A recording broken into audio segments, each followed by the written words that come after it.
It is 6:30, and tonight is Monday, April 25th, and this is the workshop meeting for District 717, and our agenda tonight is 3 items. First item is the annual fundraiser update. I will turn it over to Superintendent Evenson. Good evening, Chair Polly, members of the board. Happy to see you this evening. As Chair Polly mentioned, tonight is the night that we review annually our fundraiser. So I've asked Mr. Perkle and I've asked our 3 principals to take a look at the document that we keep as a running document of fundraisers and review all of those, make sure that it's accurate, and they are going to take a few minutes each to take you through any changes and what we have going on for district fundraising for the coming year. So I'll have the principals and, principals come on up. I don't see Mr. Perkle.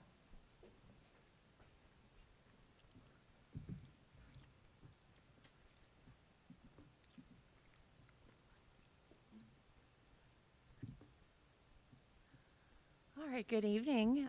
I guess since elementary is listed first, I'll go first.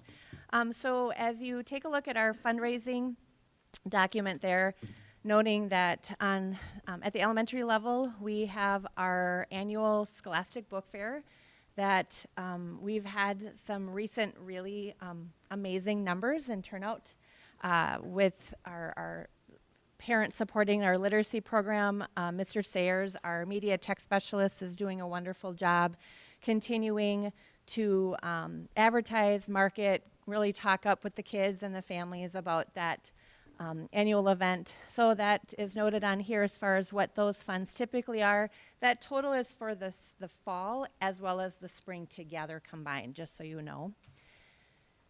Then we have our Art to Remember, Artstonian Art Fair, which our art teacher, Kristen Kilgren, is in charge of. That is an online opportunity for families to purchase artwork throughout the course of the year, and as well as generate funds for the art program and have mementos and little memories that families can take with them, not only just as parents, but also grandparents, aunts and uncles.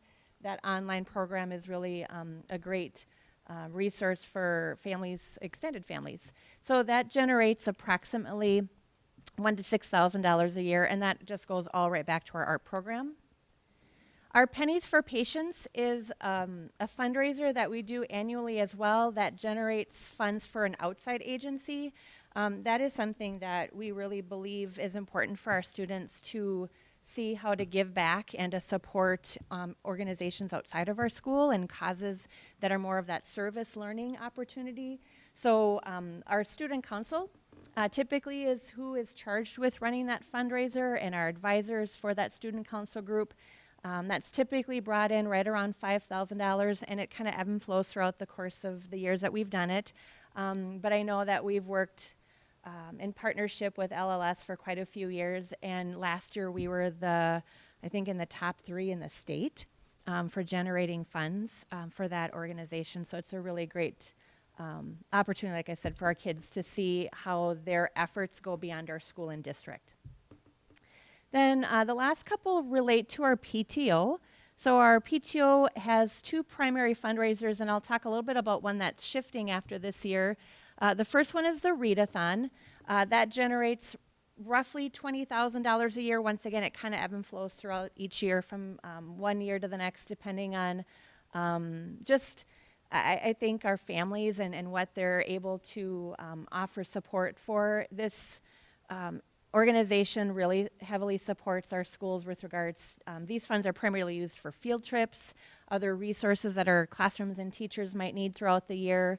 And really it's done really well in a sense of there isn't any products that you have to buy. It's all about supporting literacy and kids and promoting literacy in our school, so it's not where kids have to go out and sell products. We really didn't want that to be the job of an elementary kiddo. We wanted it to be more of families and friends supporting what we do inside our school. So that's been going on for several years. The one that's shifting after this year is the craft fair, and that's, if you note here, It's been run by the PTO for several years. Now, what's the conversation is to be able to shift that perhaps over to community ed, and that'll be, I think, talked about later on. And so I won't elaborate on it right now, but those of you here on the board have some of you have served on our PTO at the elementary school or maybe even middle school. Volunteers are the backbone of our district oftentimes, but we never seem to get enough. And sometimes our volunteers that are helping out with our PTO are the same people year after year, and it kind of dwindles down as far as numbers and effort for various reasons. Everybody's got tight schedules and a lot to offer in other areas. So the PTO is just trying to, I think, lighten their load a little bit in hopes that maybe community ed could benefit from that. Because we know the community also supports that craft fair too, so we don't want to see it dissolve. We want to maintain that opportunity and looking at ways to do that, and our PTO thought the community education program would be best. And then finally, it doesn't generate a lot of funds, is our PTO also does the Give to the Max and Amazon Smile. So you can go to Amazon, and if you purchase on Amazon, you can have part of what you purchase. Some of the money goes back to the PTO, so it generates a few, it's a small amount each purchase you make, but it does add up over the course of the year, so that does go into their fund, and it also goes right back to the school. So that's the elementary school. Any questions?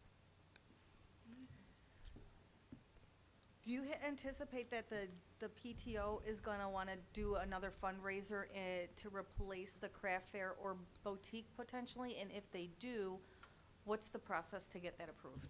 I think at this point, right now, they do so many other activities for our families throughout the year. The Family Fun Day is coming up on May 14th. They have some other fun events that go on. I think they would rather focus more of their energy on just the main one, which is our readathon. So I haven't had them approach me on any other fundraisers at this time. I know my plan is to meet with them shortly here.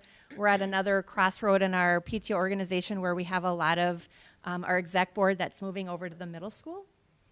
And so just trying to figure out the next exec board that will be working with our PTO and what their plans are. But right now there isn't anything new on their agenda for what they want to fundraise for, to my knowledge.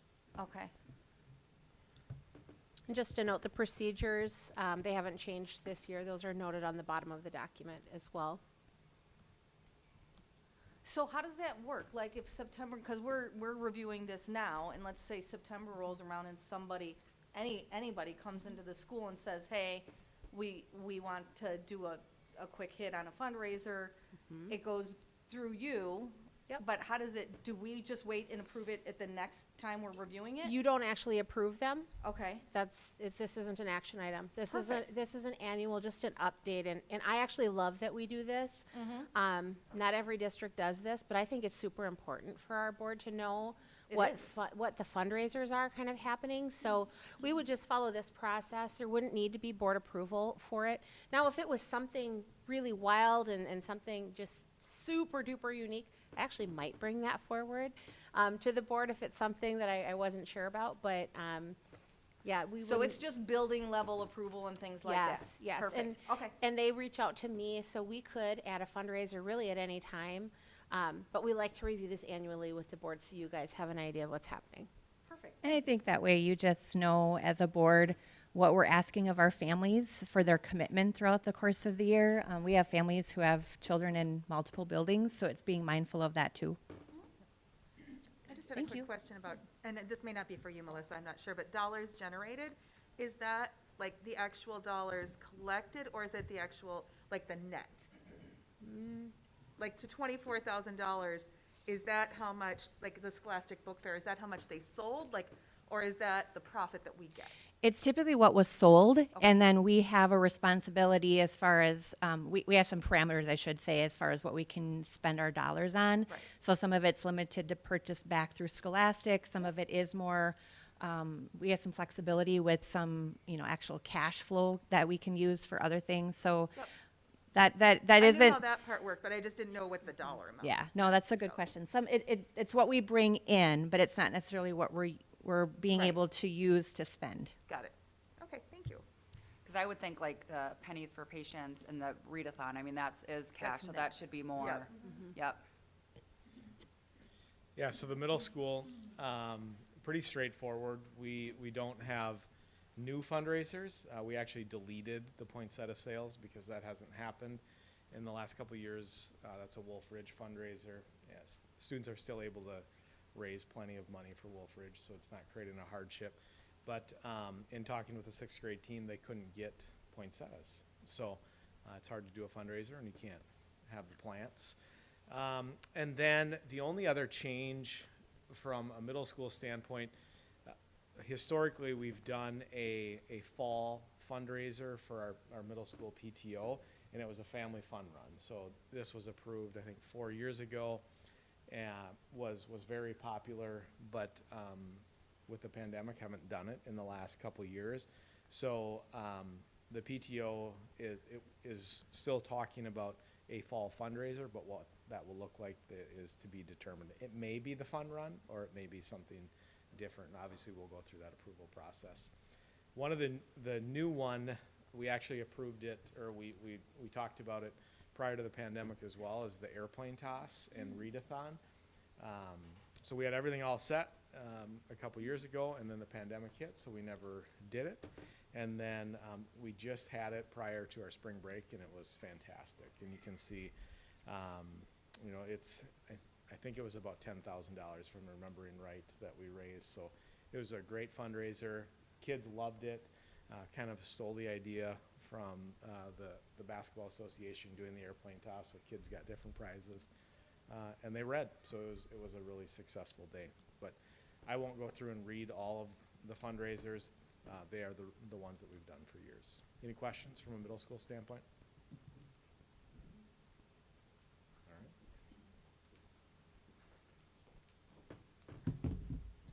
All right, at the high school, I'll start with the middle school and high school band and choir. Some classic ones we've been doing for a long time, at least 11 years since I've been here. Fruit sales, coffee sales, the cookie dough pizza and flowers. Those continue to accumulate over the students' 4 years of high school to put into their funds, so hopefully they can take that big trip like they did to New Orleans this year, and then a couple others that they do. And they do those 5-12 because they try to combine all those groups together, but most of the rewards of that as they build into their account is for when they get into high school. Other than that, we didn't really mention this, but the orange, or I don't know what color that is, rust, I don't know what color that is, but that's all outside sales, and we've really worked hard to try to get away from the outside sales. I know that talking to the community and talking to different people, just too many people going door to door, and really with COVID for the last 2 years, nobody's been going door to door, all those different things. So we've limited those. At the high school, we've done a couple of high school junior class, senior class fundraisers in the past. We have not run those for 3 years, or since the pandemic, and really, I kept them on in case, but we haven't had a need to continue to have those. What we found is through donations, just straight donations from people, we've been able to help students that are in need and need like cap and gown or whatever it might be. We're able to use COP fund dollars or the Jordan Outreach, different groups to donate in for those. So we haven't done the fundraisers, and quite honestly, I don't know how many people get magazines anymore.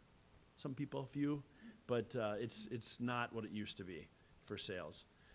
Everything else is pretty straightforward. As I said, the green are those are projects or things that we do without going outside sales. Probably one of the big ones is the script sales. If you haven't ever been contacted by somebody about that, if you buy gift cards from them, we get a percentage back depending on what group. I don't remember where. I mean, it's pretty much everywhere, right, Sandy? I mean, you can get pretty much anywhere, Target, Walmart, et cetera. Barnes and Noble. Barnes & Noble, and each one's a little different on what they give you for a percentage back. Most of them, as you can see, are Spanish Club because they go on the biggest outside trip. Student Council does a couple of things.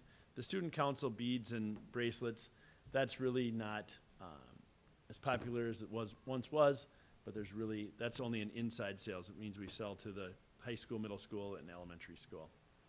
And that pretty much brings us into athletics if there's not any questions for high school. I saw there were a few in there for prom. I didn't know we did fundraising for prom. We used to do Candy um, sales. the candy bars, but we stopped probably 3 years ago. And the reason is that it was one of those things that students, really what our juniors said is, we would rather pay the money than go and fundraise. Yeah. And then what was the other one, senior class, what was that? That was the one? magazine sales. But what was that for? It just develops a fund for senior class. They used to go on a senior trip. Oh, okay. That's also something that has died over the last 3 years, and what the senior trip was, it was a day trying to augment or replace a senior skip day. Gotcha. We've done Mall of America, we've done, what's the trampoline place? Sky Zone. Yeah, we haven't done anything that big in a long time. It's all been day trips in the last 11 years. It's been day trips. And so that's what it was to help fund those types of activities. And again, what we found is students less likely to sell and more interested in just paying. And for students that aren't able to pay, we have funds that are donated to us, just kind people that say, here's $500 to use for students in need and things like that. Okay. Yeah. Good question. Any other questions at all? I just have one quick update. You always need to use the mic. No.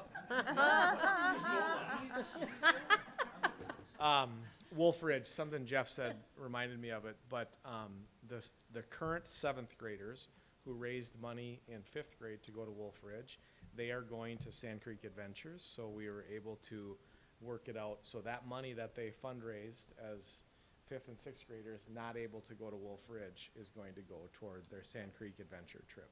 So because of the size, they have to split it over 2 days, but just in case you're asked, I wanted you to know, that'll happen at the end of May, so.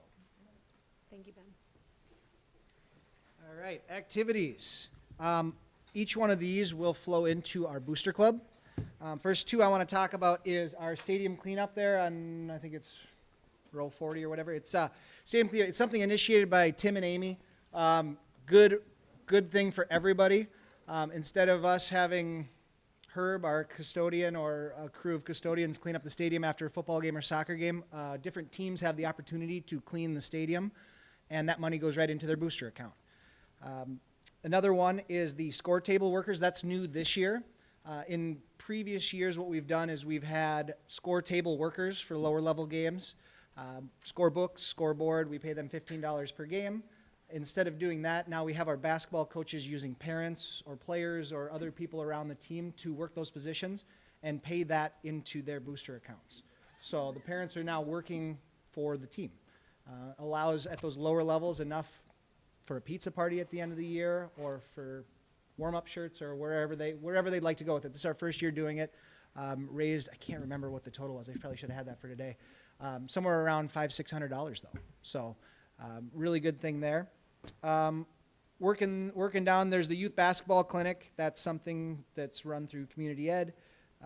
That money that's raised for that camp or that clinic goes to the basketball program.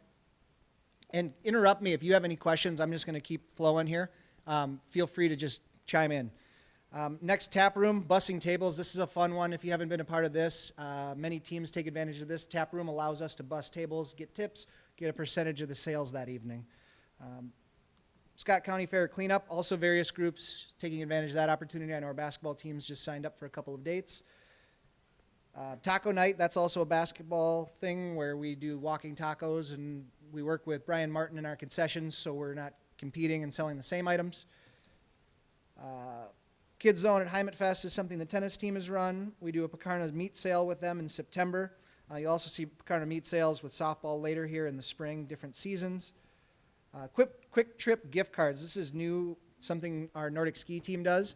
I'm hearing from Coach that some of our Jordan kids are a little more hesitant to sell because we don't have a Quick Trip in town, and that sales pitch is a little harder for Jordan residents to say, hey, buy this Quick Trip card.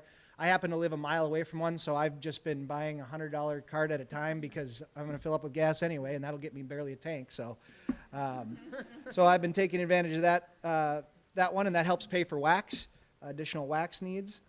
Cookie dough sales, this is something we're still fine-tuning because it's tough when we have a co-op with Belle Plaine, like with the Nordic Ski. We have two different districts we don't want to compete with.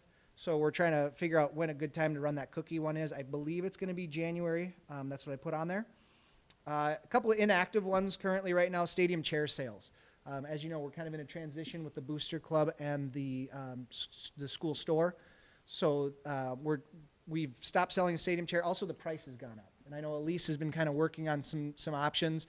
But those chairs, we're trying to figure out if it's still worth it to do those chairs. We want to, because there's a new group of parents coming up who, if you've sat in bleachers anywhere, it's a good investment. So we're working on some options that we can do in-house here.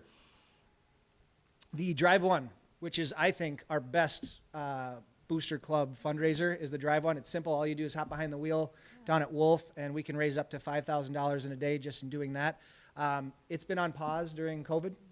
We hope to bring that back maybe this fall. So I marked it as gray. Hope to have that back in blue soon. Concessions at football. That's Dwayne Reed helps with Brian Martin and doing that. The cooking, that's portion of that goes to softball. Varsity gold carts. That's something done in the fall with football and the spring in baseball. A couple of long-standing fundraisers there, and really one of our only real cold call door-to-door sales that we do. I don't know. That promotional spot in the program is in there. We could talk about a lot of different things from the Booster Club. So maybe, I don't know if we strike that or if that's kind of an outside fundraiser that the Booster Club does. But that's a big way our Booster Club does generate money. You can be a corporate sponsor, get your name in the programs, things like that. Again, Picarno meat sale, different season. Pizza sales, we have that on there. I think I have it on there twice. Our volleyball team, yeah. So volleyball does that, and track does it's a frozen pizza sale. What else do we have here? The concessions at track, that's something typically track's on. Actually, I think this year we're going to have SAA run it, kind of like in the gym. It's just become too much for Coach Nylander to kind of coordinate that, and some of our go-to parents have had their kids graduate. JO volleyball tournament, this would be great to bring back. Right now our JO volleyball program needs to come back to life before we could bring that one back. Softener salt sales, awesome one. If you don't take advantage of this, everyone who has a softener needs salt. I buy a little more than a half pallet, gets me through the whole year. Great fundraiser that our softball team runs in the fall. Can I ask a question? Yeah. Are they ever going to consider running that basically in the fall and the spring so you can? I would like that. I would like I know that there's a because lot I of. don't buy a half a pallet and I run out and then I have to go to a store. So Yep. I don't know. I think it's something worth maybe bringing up to the Booster Club, and maybe we give another sport an opportunity. I know softball won't like that, but I do think twice a year, if we do that biannually, I would be the same. I would maybe be a little lighter because I go overboard. I'm the opposite. I grab too much. I think I had 10 extra bags. Mm-hmm. Nice thing about that course salt is you can throw it on your driveway. Well, and it does give another sport Would- or Could be a activity nice an fundraiser. option. The thing is, whoever takes it on has to know there's a lot of work, a lot of logistics involved. You have to have that pallet jack. There's You have to deliver. Yeah, You have to they- deliver. The There's a softball lot. program really has it down to a Yeah. science, and they do it very, very, very, Yeah. very well. yeah. And I'm not suggesting that we take it from them or offer it to anybody else. I was just kind of suggesting that Something maybe to they do it, something to explore for sure. I would love to see it. because don't they go every other year, like down to some spring training, and isn't that kind of what they're using those funds for? You know, they haven't taken a spring training. They put a lot of money into the batting cage, kind of the complex, adding some netting, some poles are going in, I think, in the next week or two. So they've put some money into their hitting complex outside Gotcha. with most of that softener salt money.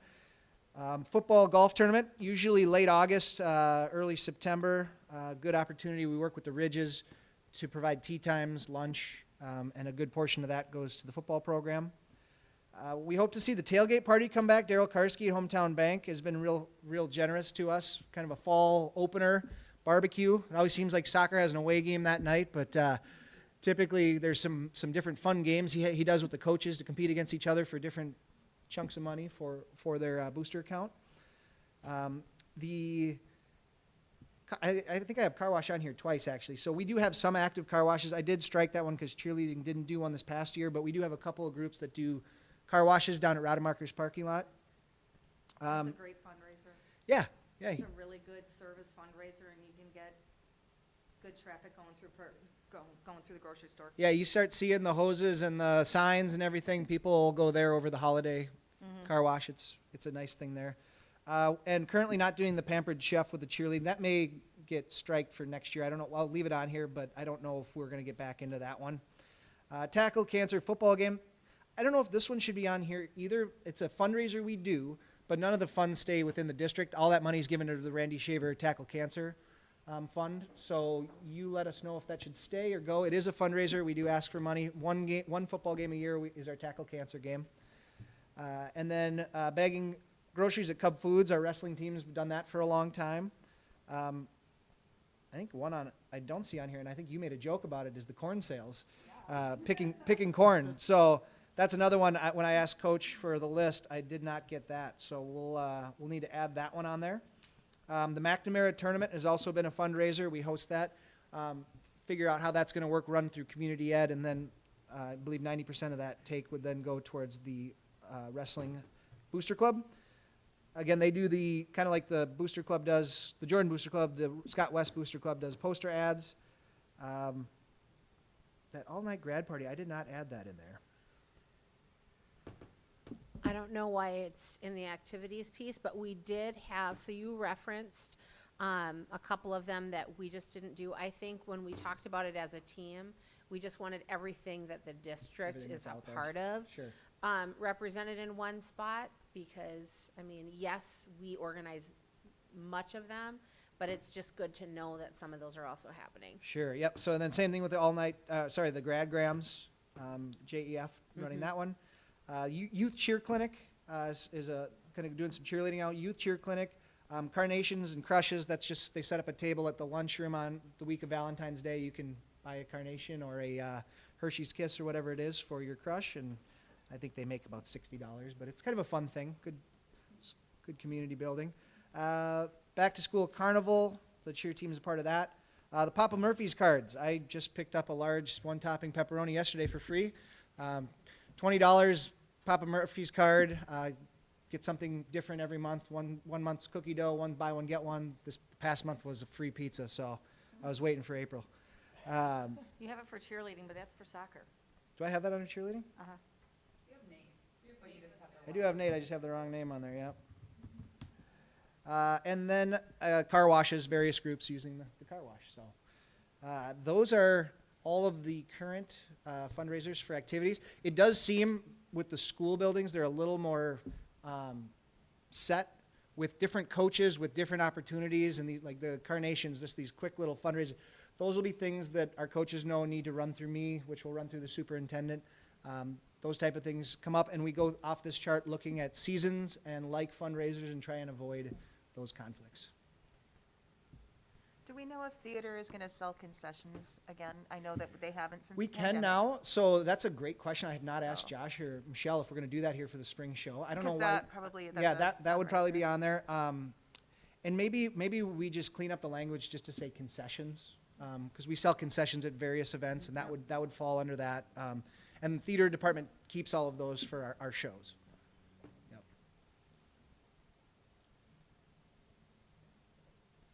Anything else? No, really helpful. All right. Thank you. Thank you. Thanks. All right. Okay, our next item is the 22-23 long-term facility maintenance capital project Safe Schools presentation.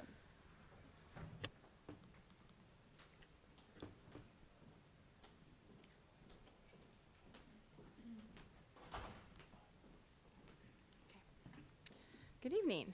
So we're just going to go over a little bit of the LTFM and the capital budget plan. So for this coming year, so this is the LTFM plan for in fiscal year 23. So I'm projecting that we're going to have a carryover of about $302,000. And our income for this year, for the fiscal year 23, would be about $246,000 in state aid and $472,000 in levy aid, which brings us to a total amount of $1,020,000.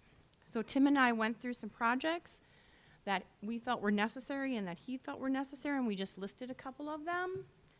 And so at this point, these are projected expenditures of about $724,000. And as projects finish and get completed, those numbers are gonna change, or if something arises that, you know, like a broken down chiller might get added to the list or something like that. But these are just a few that Tim and I have pointed out. Any It's questions? not all of them, it's just a high-end look, and then we'll see where pricing comes out. We'll look at our, what we had Kraus Anderson help us put together, that 10-year plan. We broke out things that are listed in 2022. So as we get pricing, we'll just keep adjusting that list to stay within our budget to complete as much as we can. Anybody have any questions? And I think so we will be doing a tour with the board. At that time, we'll go over some things, and that'll be on that list, so you guys know where we're headed. Guys, where exactly in the elementary with the roof, since we don't know if we're gonna, That is add just on some or- maintenance, so we had a roofer there today. We had a roofer there last week, just for some small little fixes. So we just added some money to kind of button up the roof, keep us dry. It's not a replacement, it's nothing like that. It's just general maintenance that we do on our roofs, just to keep us from leaking. What walls and JMS are gonna be tiled? We've tried to do some wainscoting, put some tile on the wall, like by the bathrooms. We did some Okay. of that last year. It's just finding those high traffic areas that just kind of get beat up. Okay. And we'll add some tiling there too. Kind of a continuation. Right now, we have our work session in May. I feel like that might be the 23rd of May. Noted as a day that we're going to be able to tour some of our facilities for the spring and take a look at some of these spots that we might be able to do some projects this summer. So I'll communicate, in advance of that, just to remind everybody to wear comfortable shoes. We're also looking at the possibility of having some golf carts for us to be able to do some things on the grounds, because I know that it takes a lot of time to walk through the grounds, plus it's a long way to walk. So Tim and Amy and I are working on that so we can have a good tour on the 23rd. Plus it'll probably raining and snowing. I mean, yes. It might be 60 by then. Maybe. I would have been fine, I parked at the high school tonight, because that way again, we'll just all park at the high school. I know. But just so you know, we're looking at the 23rd. Ahead of that, we're going to have another meeting with strategic planning, and I'll get to that later. But almost our whole agenda, we'll have retirements that night as well to honor, and then we're going to leave and go tour. So that'll be I think the 23rd. Any other questions? All right. Well, now we got capital dollars too. So our capital dollars, so we have around, our projected levy is around $190,000 and our state aid is about $282,000. So if you will recall, 5 years ago when we did the capital facilities bond, that yearly payment had to come out of our capital dollars, so that's done now. So that probably increased our capital dollars by about $50,000. So that's a good thing. So below are just a couple of the things that, that we're gonna use our capital dollars for this year. So we still have to make our COP debt payment out of there, but there's property tax. We put aside about $100,000 for curriculum, which also includes our yearly, our other yearly software payments. For some, put aside a lot of dollars for technology needs and some Infinite Campus payments software that we have to have. And that's about it for capital dollars. Any questions on that? And then the only other one that I'm going to talk about is our Safe Schools dollars. It's finally out of the negative. We should end this year with a positive balance. And our projected levy dollars are around $87,000. And so far, we really don't have any set expenditures to do because we've done the security cameras for the last couple years. So we're all set with that. It's just other expenditures that might pop up. That's all I have. And those safe school dollars, they don't go away. That No, fund stays there. There's a restricted fund balance for them, and It's good to see it out of the negative, so at least we're on the right track with that. Yep, so it's not a use it or lose it. It's not, no, definitely Yep. not. Okay, thank you. Yep, thank you. Okay, and our last item is strategic planning update. Superintendent Evenson. All right, I think I'm getting the mouse for this one. I told Jamie I wanted to drive, so.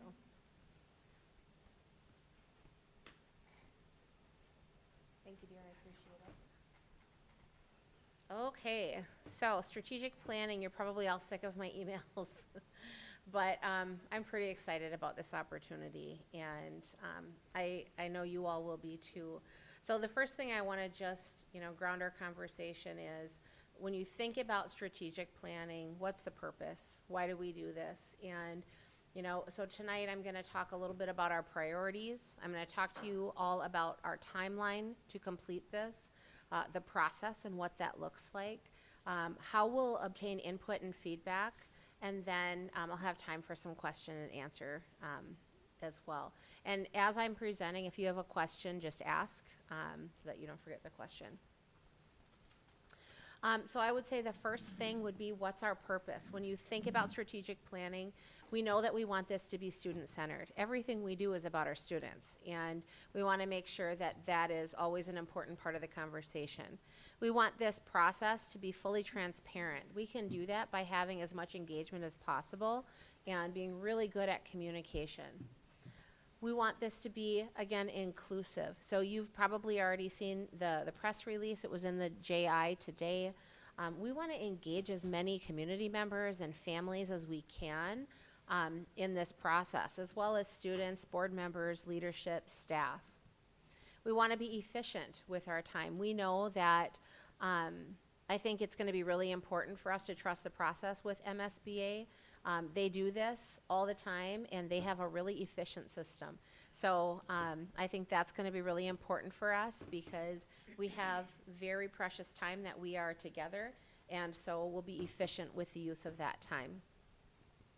And then foundational is an important word that I added.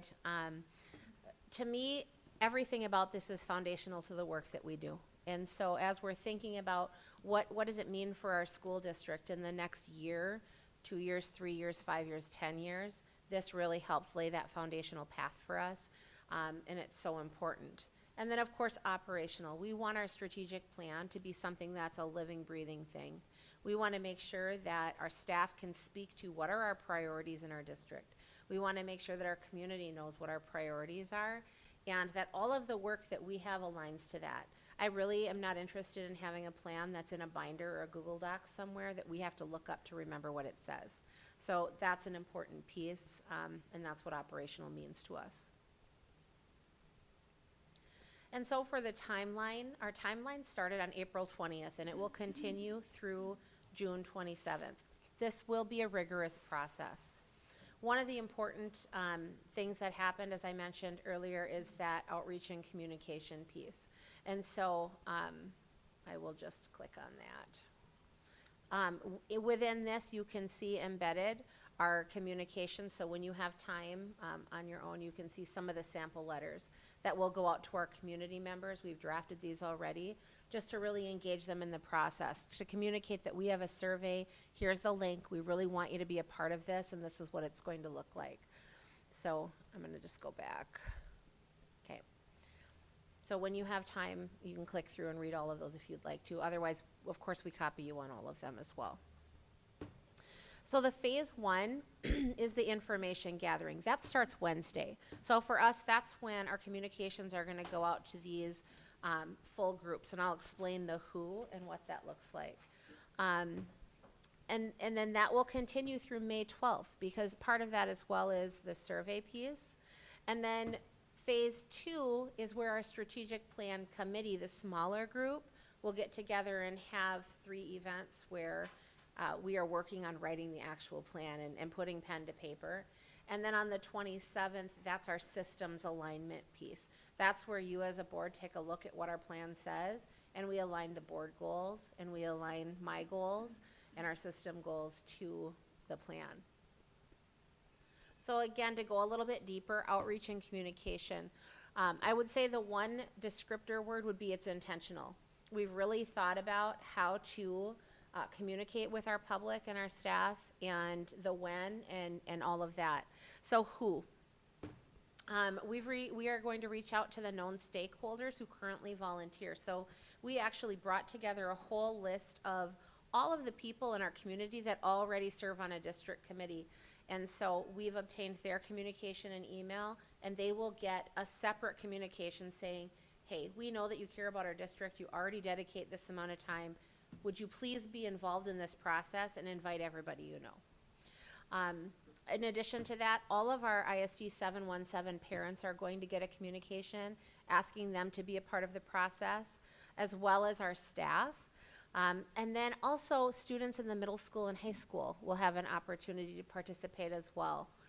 We've talked about student council, we've talked about our school board student rep for sure, having Kaylin be a part of that process, and all interested students. We've talked about students of various populations, maybe students that may have an IEP in the district that can bring that perspective as well. So we're looking at really being very inclusive with this process. And then of course you as the school board and the leadership team. Did you have a question, Lauren? I do. The list of the people that are getting the communication, are they all getting the exact same communication letter? Those are just the key targeted areas? So how do you see that little section of all of the known volunteer people? Yeah. How theirs will differ is they will have some language that says, we know that you're already a part of volunteering for the district. We'd like you to also consider this. So their language will look a little different, but everyone will have the same language in terms of fill out the survey, here's the link, here's when the listening sessions are.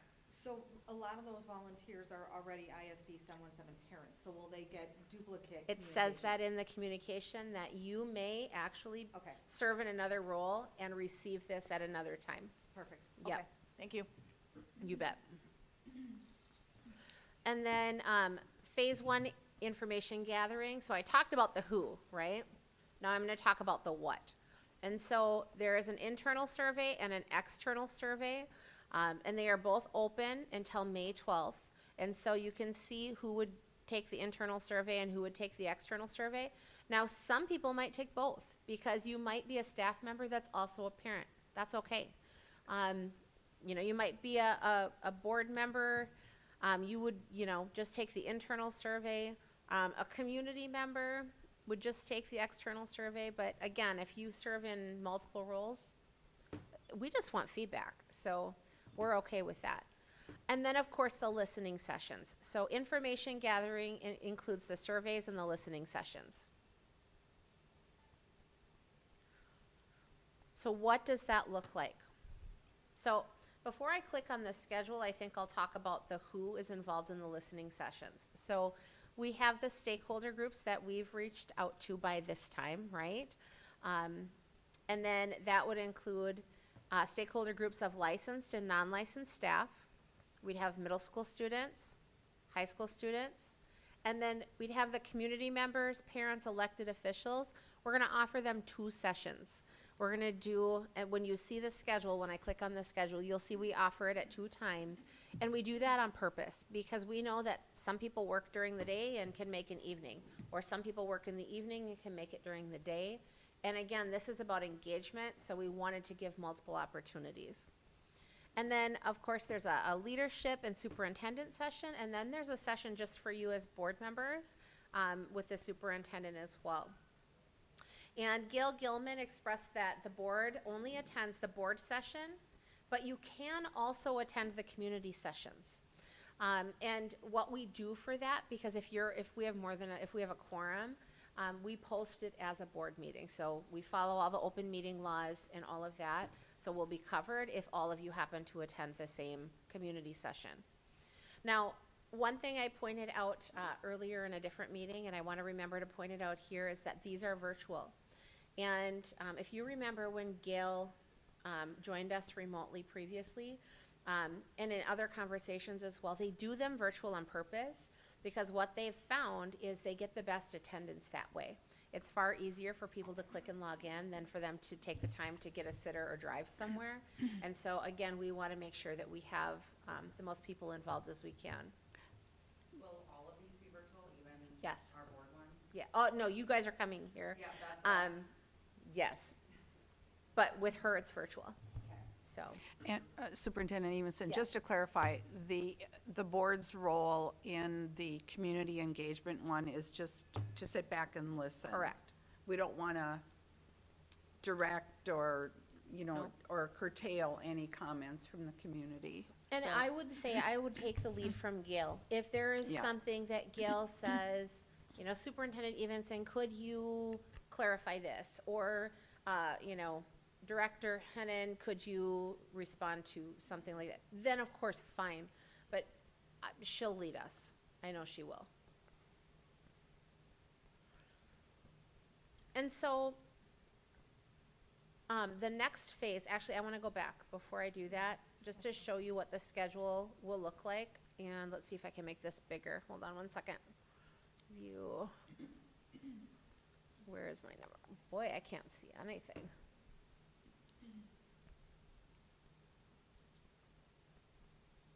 There we go. Okay. And so our staff one will be ahead of the duty day from 7 to 8 a.m. And I've been, in communication with different staff members on that and when it's the most, flexible for their time. And again, this is all voluntary. We can't require people to participate, but the staff one will be from 7 to 8 a.m. The student middle school one will be in the morning. Our first community session will be from noon until 1. We tried to do it over a lunch hour period.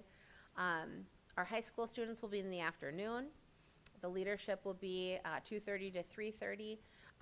For you as board members, we'll meet here in the boardroom, 3:45 to 4:45, and then we can all, join the Zoom for the community one right after. And we have a regular board meeting this night as well. And so, this should be done at 6 o'clock. We'll have a half an hour. Jamie and I will work together to have dinner downstairs in our office, in the district office, so you can grab dinner. Otherwise, you won't have a chance to. So we'll make sure that we've got something downstairs as well. Just a heads up, and this is maybe a Stephen thing, I'm not sure. We don't have access to that. I just Oh, tried. my apologies, that's a me thing. Oh, okay. Yeah, Okay, we might. it's yeah. something with the share settings, I'm sorry. No, that's okay. Yep. Are you gonna send out meeting invites, so? Oh, yes, Thank you. yes. I was just gonna start adding it to my And then calendar. with all of the sessions. on You board, will, I know you'll- yep. But they're like 4 to 6, and then we have board meetings most nights, so is the, I just want to be clear, 4 to 6 is that, and we still Yes. stay for a half hour, then we have our board meeting Yep. outside of the meeting. We will make sure that that is all taken care of for you. Let's see. There we are. Okay, so that wraps up the listening. So at this point, MSBA is going to have a wealth of data. They're going to have the survey data, they're going to have the listening session feedback from all the sessions, and then they have a process to streamline all of that information to share with us. And so then we will shift into the strategic plan committee. So, the what? At each meeting, we'll look at a different element of the plan and the who. So this is the makeup of the strategic plan committee. We will have board members, leadership, and myself. MSBA recommends 4 to 6 students. So we'll have a couple of middle school, a couple of high school students. We will have 4 to 6 staff members. We will have the union president and then the the union rep from each building. And then we are looking to get a local 284, one of our kitchen and custodians. We're looking for a community ed. We really want a cross-section, like a para as well. So we're gonna try and get, someone from each group. And then 4 to 6 community members / parents. And MSBA recommends around 30 people and not more because it's hard when you start to get more. We might be pushing the envelope on that, having a few more. But we'll see where we land. We'll see what we can get. And then the timeline for this is May 23rd through June 20th. And as Sarah pointed out, all of these are from 4 to 6 p.m. I tried to back it up to as many known meetings as we had because calendars are really hard. And also Gail's calendar is really hard too. So here's what it'll actually look like. On that May 23rd is essentially the state of the school district. So she's asked me to put together a 15-minute or so presentation just to give the committee some foundational information on our district. So I will do that. And then after that, she is going to give us a summary of the feedback that's been collected and environmental scan. And my understanding of the environmental scan is just, you know, what are the basic things in terms of school district that are high priority items? What does that look like for us? Also that night is our work session night. So as soon as that's done at 6 o'clock, we're gonna have a reception. Here we'll have some treats and some food, and we have our retirees. And we have a handful of retirees this year that we're going to honor. And then we will go on our district tour. So the 23rd is gonna be a really fun evening. It'll be a few hours. The next time we get together, it'll be June 6th, and we will review the previous information, and then that's where we work on the beliefs, mission, and vision. And what Gil expressed is, you know, some districts completely redo all that they have had in previous strategic plans. Some revise because there are some really good things that they've loved with previous plans. And some people keep some things. So I don't know what that'll look like for us. I guess we'll have to see what our input and feedback says. And then our next night will be June 20th, and that's where we start drafting the goals, and that's where the writing team really starts working, and of course Gil will lead that work. But we should have an end project, or product, which is a one-page strategic plan. Phase 3 is the last phase, and this is the alignment phase. And what that looks like is goal alignment, and I've mentioned this several times this evening. And it's a review of the process and the final wrap-up. So if all stays on track, we should be good to go with a really operational, good plan by June 27th. Happy birthday to me. Is that your birthday? That's awesome. We will have cake. We have a regular board meeting that night, I believe, as well.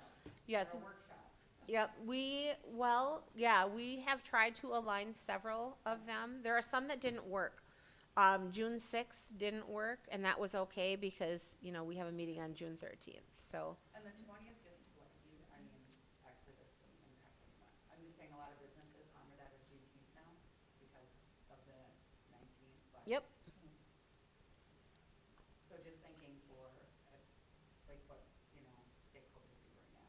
Sure. That might be a day that people maybe are off or something like that. Got it. So tonight's input and feedback, internal and external surveys. I know you had the opportunity to review these prior to the meeting. I thought I'd open it up and we could take a quick look. They're very similar, of course, but I'd love to have any input and feedback that you have. We have made some changes already to a few of these, just some language things and making them more inclusive. There was one that asks, it asked specific information about teachers but no other groups, and that felt weird to us, so we said staff, because we would like it to be staff. So I will click on, and I will make this bigger somehow.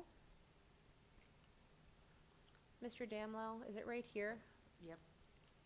There we go. And so, as you saw when you reviewed these, there's the why. There's the what are we doing? That's that first paragraph, and I think that's super important. And so this is the internal one. It asks what their role is. And then as you see, there's a continuum of strongly disagree all the way to don't know. And again, it's that environmental piece. Do you want me to scan through the whole thing, or have you had a chance to look at these already? You tell me what you want me to do. You want to look at it again? I've looked at it. I but you looked can at it. certainly- I mean, it's I looked at it. Okay. So I don't need to scan through is what I'm hearing. Okay. I just wanted to make sure whatever I did was helpful for all of you. All right, so if there's any feedback, if you want to just either give it to me now, or if you want to think about it in email, our timeline is, these have to be ready to go Wednesday. We want to make sure that we can get these in the hands of our staff and our community. I just think that's super important. And then they will be open through May 12th, and we were strategic about ending them after the listening session, because when we're in the listening session, we want to be able to tell people, hey, go to the survey. Like, have you taken the survey? And so that's why it'll go after that. All right, do you guys have any questions? Was that helpful? Do you feel like you have an understanding of the process? Is there anything that you feel like I should clarify more? Just to clarify, like June 6th, the May, let's see. The committee nights, those are all from 4 to 6? Mhm. Okay. Just wanted to make sure I Yes. wrote them down. Yes. And then I put that in the weekly update. I highlighted it so that you could copy and paste it if you wanted it. And then also, And then Gail will be virtual for all of that. How about our committee? Will we be meeting? so I believe we will be together. We actually reached out to Gail today. I don't think she's responded back to us yet. We wanted some clarification about when she'll be on site or not on site. So I can't answer that. My assumption, though, is that she's going to be virtual through the whole process. But I can't confirm it. And then the committee, are we gonna have a virtual option, or are we looking to try to get? So probably, and again, until we talk to her about how it works, my assumption is the committee of those 30 people, we will bring here to the CIRC, and we will, just because work happens more collaboratively that way. Unless she says, no, Renee, I've done this 1,000 times, the best way to do it is this way, and we'll listen to her.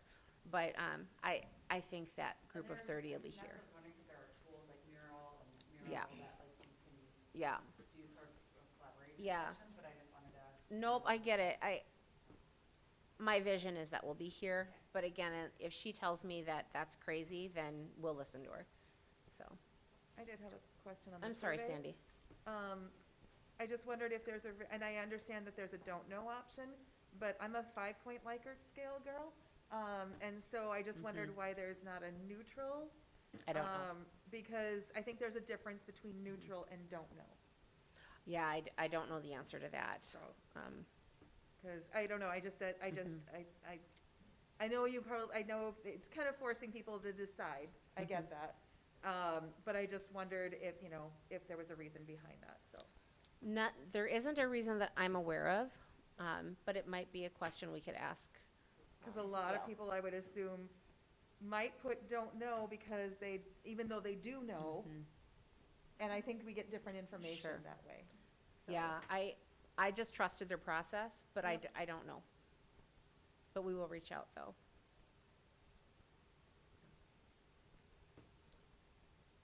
Anything else? Do you feel like you've had enough information going into this? Do you feel like you're ready for the process? You're excited about the process? I see smiles, so I hope you are. I'm really excited about it, so. Okay. I have one concern, that Okay. we might miss one age group by it only being virtual. I have a concern about that, Okay. because I know when we did the referendum, I was visioning some of the meetings at Jordan Elementary, and I was thinking of some people that were there that probably won't go online. So I've been thinking about that, and the one thing that we've talked about, I can't change the listening session, of course, but by having paper copies of the survey available, people might be able to participate, at least giving their input and feedback. And so that's something we've talked about, having those available that we can send to people, they can call and we can mail them, or they can pick them up, or we can leave copies out in the CIRC or wherever. But that is something that we've thought about.